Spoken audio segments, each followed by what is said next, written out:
London, 1812, where the ton gathered beneath chandeliers to witness scandal disguised as dance, and no secret remained long hidden beneath the rustle of silks or the clink of crystal. On such a night the royal ball at Carlton House, no less society prepared to be dazzled. But no one, least of all the Duchess of Wexley, who rather fancied herself the very compass of fashion, anticipated that the evening's brightest star would not be a viscountess, nor a debutante, but a maid. Yes, dearest listeners, a maid. Now, before you clutch your pearls or drop your fans in horror, allow this humble chronicler to assure you, this was no ordinary maid, and the night was no ordinary affair. Miss Ottilie Oakfield had not intended to attend the royal ball. She had intended, quite reasonably, to polish the silver. But when Lady Catherby's lady's maid took ill with a most ill-timed case of nerves, or perhaps it was the lobster at luncheon, Ottilie was summoned, pressed into service, and laced into a gown of periwinkle silk that had no business fitting her quite so well. A maid is a maid, Lady Catherby had sniffed, but she has neat hands and does not faint. And so it was that Ottilie, with a borrowed gown, a ribbon in her hair, and the quiet dignity of one who knows both her place and her worth, found herself amidst the glittering throng of London's elite. She kept to the edges, of course, as any sensible girl would. But fate, that meddlesome matchmaker, had other plans. For across the ballroom, under a cascade of candlelight and beside the Prince Regent's towering floral arrangements, overdone, as always, stood Mr. Dorian Lattimer. Now, Mr. Lattimer was not titled, though his mother insisted the king would come to his senses and offer one soon. He had wealth, however, and charm, and the sort of smile that made even the most hardened dowager archduchess consider dropping her fan an invitation. He was, in short, the object of many matrimonial schemes that season, and none had yet succeeded. He was also, and let this author assure you, dear reader, this is no small thing, entirely bored. That is, until he saw Ottilie. She had just stepped backward to avoid a tipsy marquis, who later mistook a statue of Minerva for his wife, and in doing so, collided gently with a footman bearing wine. The goblet wobbled, the footman wobbled, and Ottilie, with the precision of a swordsman and the grace of a duchess, caught both man and drink. It was, in a word, poetry. Dorian watched her with the sharpened interest of a man who has seen too many simpering smiles and too few acts of genuine competence. He crossed the floor before his mother could summon him to dance with Lady Honoria Fletchley, whose conversation was as dry as her complexion, and addressed Ottilie directly. You saved the wine. Society is in your debt. Ottilie blinked. I imagine society will recover, sir. He laughed. You are not from town. No, she said carefully. Nor am I often at balls. Here, dear reader, a lesser man might have recoiled. But Dorian Lattimer was not lesser. He was intrigued. May I ask your name? Ottilie. He waited. And that is all. Miss Ottilie of no surname. A mystery. How thrilling. She gave him a look that could have melted silver. I think you are teasing me, sir. I am, but only because I find honesty so very rare. Their exchange was cut short by the Duchess of Wexley, who, having noticed Dorian speaking to an unfamiliar girl, approached with the expression of a lady about to sniff out scandal. My dear Mr. Lattimer, she cooed, do introduce me to your charming companion. Dorian turned smoothly. Duchess, may I present Miss Ottilie, who has just rescued the evening from a dreadful shortage of claret. The Duchess's eyes narrowed. Miss Ottilie? Yes, Ottilie said simply. I am assisting Lady Catherby tonight. Ah, how the Duchess's smile faltered. I see, she said, which in tongue-speak might as well have been, I smell a rat. But before she could raise the alarm or summon a more appropriate chaperone, the music shifted. The next set was a waltz, and Dorian, with the absolute gall of a man who knew he was handsome and unwed, turned to Ottilie and said, Dance with me. Her eyes widened. I do not think. You saved the wine, he whispered, offering his gloved hand. Surely that deserves a waltz. And so, dearest listeners, beneath the astonished stares of half the ballroom, and the thinly veiled horror of Lady Catherby, who had just emerged from the retiring room, and looked as though she might faint after all, a maid danced in the arms of one of London's most eligible gentlemen. They moved as though born to it, Ottilie with quiet elegance, Dorian with practiced grace. and though neither said much aloud, the ballroom buzzed with the words left unspoken. Who is she? Where did he find her? Did you see how he looked at her? Now, let us not pretend that such a scene could pass without consequence. The whispers began before the music even ended. By the time Ottilie curtsied and stepped away, cheeks flushed, the Duchess of Wexley had already dispatched a footman to inquire discreetly.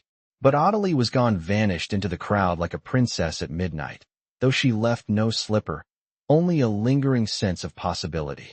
Dorian stood alone, ignoring the pointed stares of the matrons and the confused frowns of his peers. His mother approached, her fan snapping open with military precision. Who? She demanded. Was that girl? He smiled faintly. I was rather hoping you'd help me find out. And thus, dear readers, the night's scandal was born. A maid in the royal ballroom, a waltz with a gentleman, and a mystery that would soon entangle hearts, reputations, and perhaps, if Cupid's aim held steady, the beginnings of a most unsuitable love story. The following morning dawned with the kind of clarity that made scandal shine all the brighter. London awoke to a crisp breeze, the clatter of hooves on cobblestones, and an absolute frenzy of whispered speculation. Lady Wexley's breakfast table boasted no fewer than 3 correspondences demanding confirmation on the mysterious brunette in Periwinkle. The Countess of Darnley swore on her 3rd husband's grave that she had seen the girl step out of the servants' antechamber. Meanwhile, Lord Ferndale insisted she was the niece of a minor Austrian baroness with a penchant for anonymity. And as for the Dowager Lady Fletchley, well, she simply refused to acknowledge the incident at all, which was the surest sign of pique.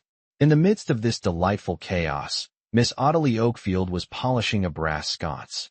Yes, dearest readers, while the Tun debated her lineage and conspired to uncover her identity, she was back in Lady Catherby's townhouse, sleeves rolled to the elbow and hair pinned in the most practical of knots. The periwinkle gown had been returned to its armoire with the quiet reverence of a relic, and Ottilie, very sensibly, intended to forget the entire affair. One dance did not a fairy tale make. Miss Oakfield, came a shrill voice from the stairwell. The drawing-room windows are positively streaked. Ottilie dipped a slight curtsy. At once, Lady Catherby. As she reached for the cloth, she heard the front bell ring twice. A visitor of rank, then. Footsteps thundered in the hall, followed by the soft murmur of voices and a sudden, unmistakable name. Mr. Dorian Lattimer to see Lady Catherby.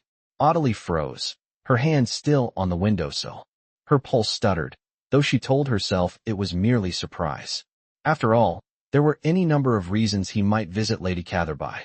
Perhaps he had some business with Lord Catherby, though as the gentleman had been in Sussex for a fortnight, that seemed unlikely. Perhaps he was returning something. A glove, a fan, a measure of stolen dignity. Miss Oakfield, Lady Catherby's voice called sharply, attend me in the morning room. Now, Ottilie gathered her skirts and obeyed. She entered the room with composure, eyes lowered, the very image of humble propriety. Lady Catherby stood near the hearth, her expression strained into what might generously be called civility. Mr. Lattimer was beside her, his coat impeccably tailored, his eyes unmistakably amused. Miss Oakfield, Lady Catherby said through a smile so tight it threatened to crack enamel. Mr. Lattimer has come to inquire after the health of my maid. How very kind of him. I hope, Dorian said, turning to Ottilie with unmistakable intent, that you are not suffering any ill effects from last evening. None at all, Ottilie replied, her tone as measured as her curtsy. Though I thank you for your concern. He studied her a moment. I wondered if you might join me on a drive through Hyde Park. Chaperoned, of course. Lady Catherby has most generously offered the services of her companion. Lady Catherby's lips pursed so tightly they nearly vanished. Indeed, Mrs. Dent will be ready within the half-hour. Ottilie stiffened. I do not believe. Miss Oakfield, Lady Catherby interrupted, her voice dropping into its silken warning register. You will oblige Mr. Lattimer. It would be most ungracious to decline the invitation of a gentleman who has shown such unusual interest in your well-being. There it was. The price of a borrowed gown and a single waltz. Ottilie nodded once. As you wish, my lady. 30 minutes later, she sat beside Dorian in a smart, open carriage, with Mrs. Dent perched behind them like a very somber parrot. The morning was bright, the air brisk, and the park already teeming with fashionable riders and promenading ladies. Ottilie kept her gloved hands folded in her lap. "I imagine," she said without looking at him, "you are accustomed to women simpering at your side." He glanced at her profile. "Your restraint is refreshing. Most young ladies speak only of Italian lace or their latest pianoforte lesson. That is because they are expected to be charming ornaments. Are you not charming? I have been told I am efficient." He laughed quietly. "You put the entire ballroom into a state of hysteria, and you call yourself efficient. I did not ask to be noticed." "No," he said, his voice low, "but you were. And not merely by me." She turned to face him then, her gaze steady. "You should not be seen with me." "Why not?" "Because the ladies you are expected to marry have names that begin with lady and end with 2,000 a year." He did not smile. "Perhaps I am weary of expectations." "Then you are dangerous," she said softly. "To yourself. And to me." There was a silence, broken only by the clatter of hooves and the distant sound of a military band playing near the Serpentine. "I do not intend to ruin you," he said finally. "Then do not pursue me." "But I already have." Mrs. Dent, to her credit, coughed discreetly into her handkerchief and pretended great interest in a passing spaniel. Ottilie looked away, her breath catching in a way that annoyed her fiercely. She was not a girl to be flattered by flirtation. She was a woman who had worked, endured, survived. And yet, when the carriage returned to Mount Street, Dorian helped her down with the utmost propriety and bowed with courtly precision. "May I call again?" "You may do as you wish," she said. "But I will not be your entertainment." "I am not seeking entertainment." "Then you are more foolish than I took you for." He watched her retreat into the house, then turned to Mrs. Dent. "She's remarkable." Mrs. Dent sniffed. "She's trouble." And so, dear readers, the maid returned to her duties and the gentleman to his club, but neither did so unchanged. The ton may still be sniffing out the scent of scandal, but love, the inconvenient, illogical, utterly improper kind, had already begun to take root. And as any seasoned hostess can tell you, once a man begins to call twice in 1 week, reputations are no longer the only thing at risk. Dearest listeners, if you believe that a single waltz and a carriage ride would be the end of Mr. Lattimer's sudden fascination with Miss Ottilie Oakfield, then I fear you are either dreadfully innocent or criminally dull. For no sooner had he returned to his Mayfair residence than he dispatched a note to his tailor, requesting a morning coat of more forgiving hue, and another to his mother, politely declining her invitation to dine with the Harrows, a family with enough land and daughters to tempt even the proudest bachelor. He had, it seems, other pursuits in mind. Meanwhile, at Lady Catherby's townhouse, a new and highly inconvenient development had occurred. Ottilie, in the wake of her highly publicized dance, had been reassigned from polishing sconces to overseeing the stillroom. Fewer windows, more jars, was Lady Catherby's logic, though it did not escape this author's notice that the stillroom was also the furthest point in the house from the front door. Yet despite this strategic banishment, Dorian Lattimer made good on his intention to call again and again, always with a new pretext. Once with a volume of Cooper's poetry, claiming Lady Catherby had expressed interest, she had not. Once with a fresh bouquet of jonquils, which he insisted was meant for Mrs. Dent, who was allergic. And once so, dear readers, brace yourselves with a small oil painting of a spaniel, declaring it the very image of the late Lord Catherby's beloved dog. The butler, who had served the family for 39 years, later confirmed that Lord Catherby had loathed dogs. Each time, Ottilie was summoned, and each time, she received him with the sort of composure that might shame a marble bust.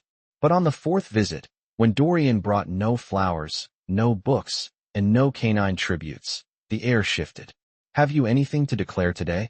Ottilie asked dryly, as she entered the blue parlor where he waited, clad in a dress of plain muslin and the faint scent of lemon balm. "Only that it is raining," Dorian said, rising. "And I thought you might enjoy a walk." "In the rain? It's only a drizzle.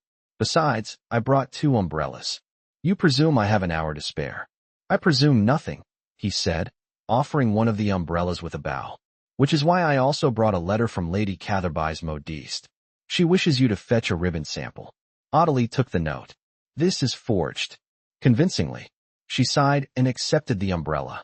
They walked along the edge of Berkeley Square, the drizzle light enough to beat upon his coat and hers without dampening conversation. Ottilie kept her umbrella straight, her spine straighter. Dorian carried his with a casual tilt that sent raindrops tumbling off the edge like champagne over a full glass. "You are not as idle as you appear," she said at last. "I find effort is best concealed. People fear it otherwise. And yet you persist in pursuing me. Do you find it distasteful? I find it inconvenient." He glanced at her.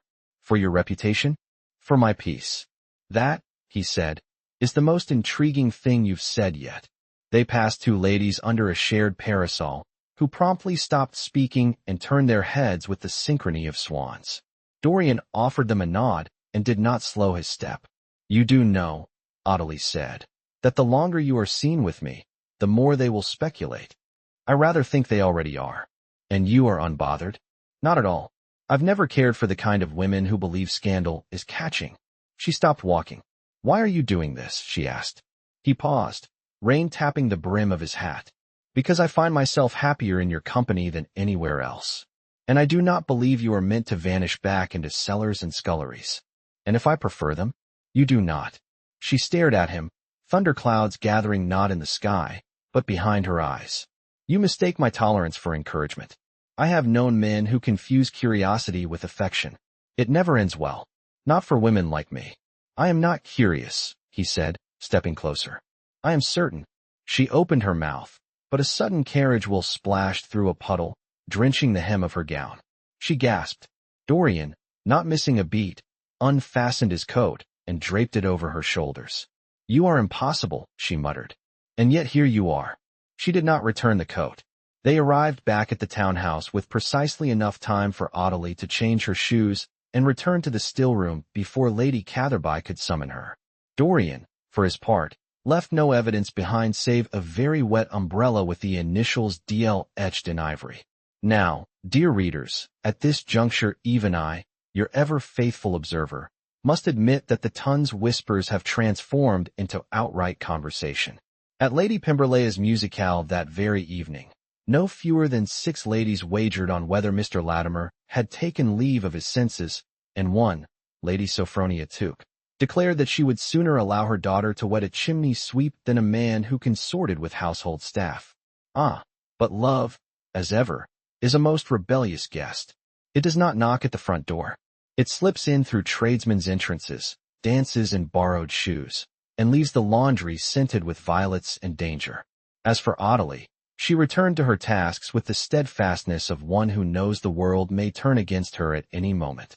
But her hands, so steady before, trembled ever so slightly when folding linens. And when she found a pressed jonquil tucked between the pages of Cooper, she did not throw it away. Not yet.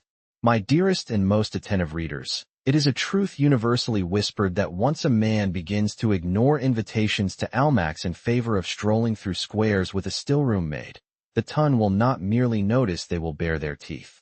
And so it was that on a Thursday no more remarkable than any other, save that it would alter the course of several lives, Lady Honoria Fletchley, she of the dry complexion and even drier disposition, paid an unexpected morning call to Lady Catherby. "I was simply passing Mount Street," she said, as her footman deposited her with the gentle force of a cannonball, "and thought to drop in."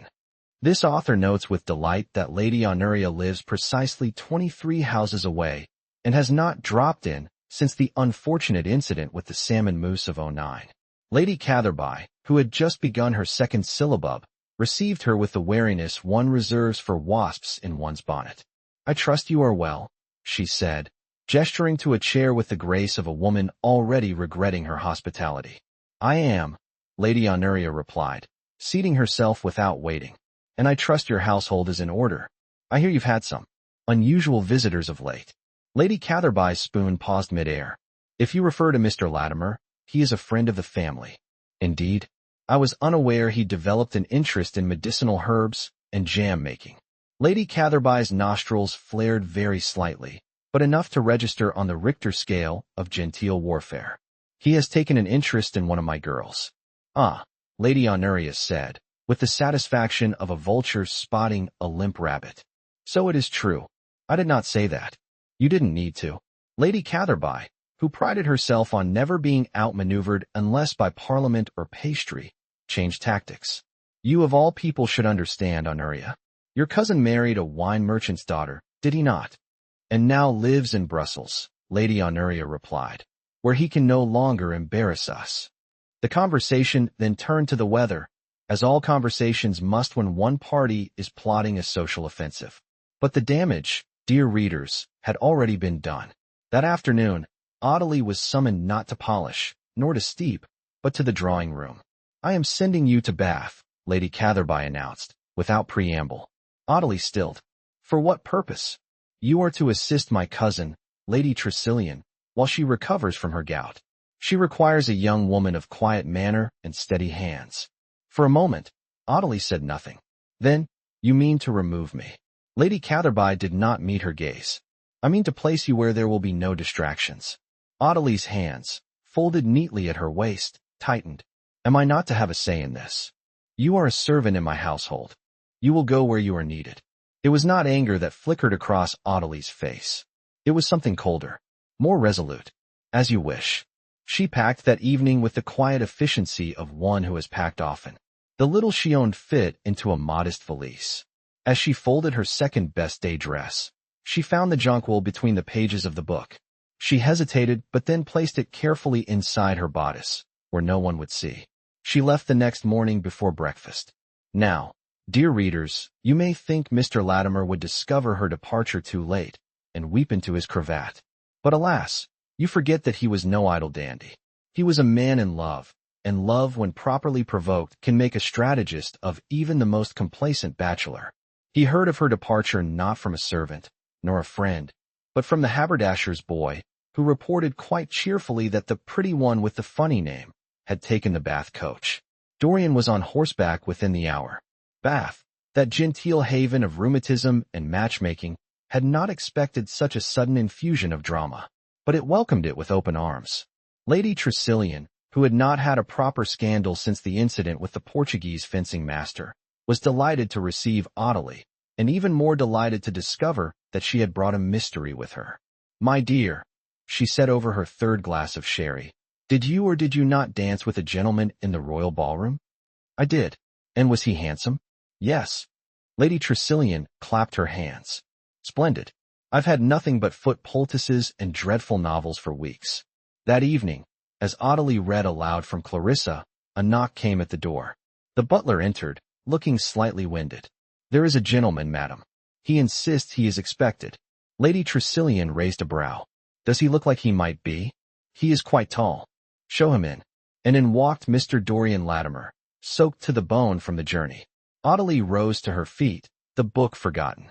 I came, he said, because I could not let you vanish. Lady Tressilian, bless her gouty heart, took one look at the tableau and said, I shall retire. Loudly, she left at a pace that can only be described as valiant. You should not be here, Ottilie said once they were alone. I disagree. My position is beneath no one in this house.